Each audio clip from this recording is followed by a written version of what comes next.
bienvenue. Alors, si on pense que pour former un pluriel, il suffit d'ajouter un S, eh bien l'arabe nous réserve quelques surprises. Aujourd'hui, on va explorer ce système vraiment fascinant des pluriels, un monde où les mots en fait se transforment de l'intérieur. Allez, c'est parti. La question est simple au fond. Comment on passe d'un objet à plusieurs? C'est une question universelle, oui, mais chaque langue y répond avec sa propre logique.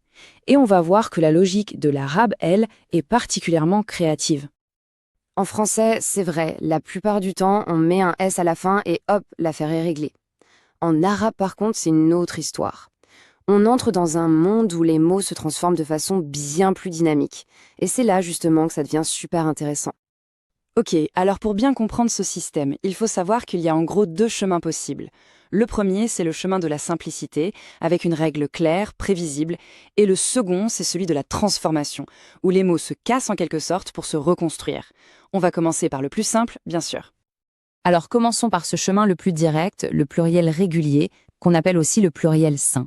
L'idée est vraiment simple. Le mot de base, lui, il ne change pas. On vient juste ajouter une terminaison, un petit suffixe pour marquer le pluriel. C'est tout.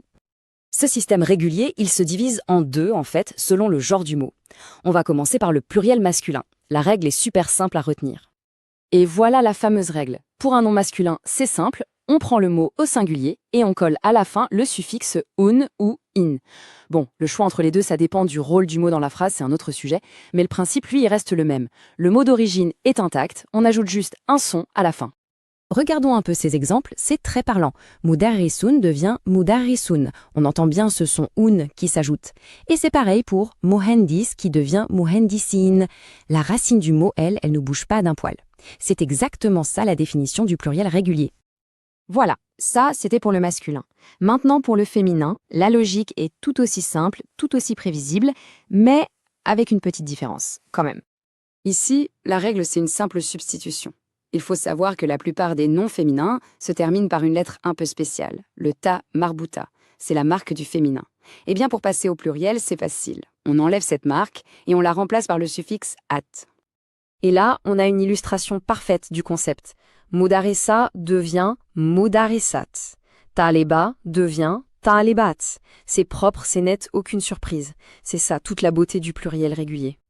Bon, et maintenant, on arrive à la partie que je trouve la plus fascinante du système. Les pluriels irréguliers, qu'on appelle les pluriels cassés, et le nom est super bien choisi parce qu'on va littéralement casser le mot pour le reconstruire. Parce que, évidemment, si tous les mots suivaient ces règles bien sages, la langue serait moins riche, disons. Pour une très grande partie du vocabulaire, le pluriel ne se forme pas en ajoutant une terminaison, non, mais en changeant le mot de l'intérieur. Donc, le point essentiel à retenir, c'est ça. Au lieu d'ajouter un bout à la fin, on modifie la structure même du mot. On change les voyelles, parfois on ajoute des lettres au milieu. Bref, le mot se métamorphose complètement. Prenons un premier exemple, un grand classique, kitab, un livre. Au pluriel, ça ne devient pas kitaboun, non, ça devient kutub. C'est intéressant de voir comment les voyelles ont changé, le i et le a sont devenus deux ou. La structure des consonnes, k, t, b, elle reste, mais la mélodie du mot, elle, est complètement différente. Allez, un autre exemple, mais c'est le même principe, beit, une maison, ça devient bouyout. Encore une fois, la structure interne est modifiée. Et attention, ce n'est pas un changement fait au hasard, hein.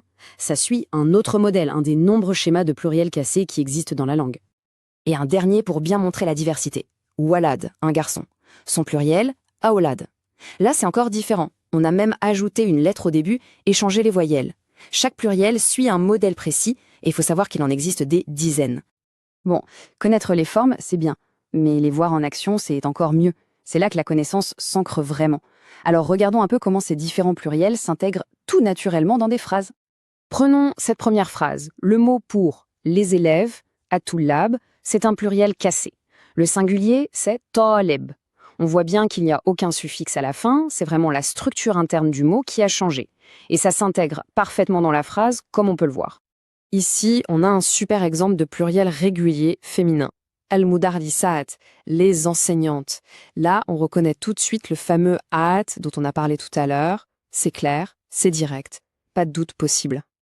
Et pour finir, on retrouve notre fameux pluriel cassé, kituban, des livres. C'est bien le pluriel de kitab qu'on a vu tout à l'heure, utilisé ici comme objet direct dans la phrase. La boucle est bouclée. Bon, maintenant qu'on a vu toute la théorie, eh bien, il est temps de mettre ça en pratique. Un petit défi pour tester ces nouvelles connaissances, ça semble une bonne idée, non? Voici le défi.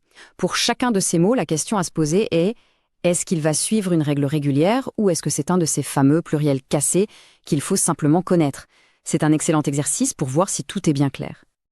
Et pour conclure, un dernier défi, qui va un peu plus loin que la simple mémorisation.